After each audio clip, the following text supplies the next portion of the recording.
Hello guys, magluluto naman ako ng tokwa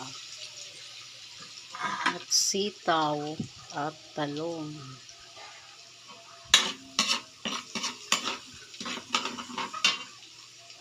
Pa-brown ko muna ng bawang.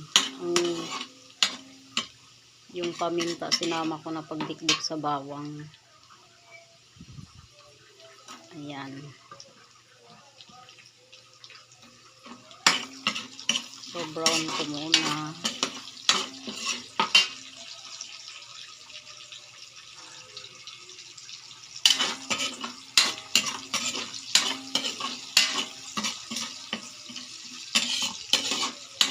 Tapos sunod ko na ang kamatis. Paborito ko yung kamatis eh. Ayan siya guys. Halo-haluin ng hanggang sa lalabas yung katas ng kamatis.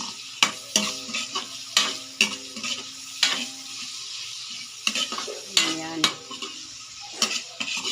Pero yung chicken ay pinirito, minamarinate ko na. Ayan.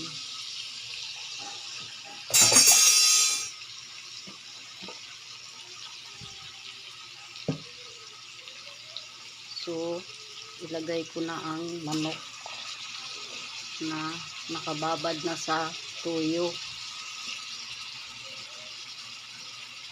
Dito ako nagluluto sa maliit na kalan. Kasi may kalan ako po. Ayan siya guys. Pero hindi ko pa ginamit. Kasi walang gas yan. Malaking kakainin yan. Kaya dito ako nagluluto sa maliit na kalan. Thank you for watching. Good morning.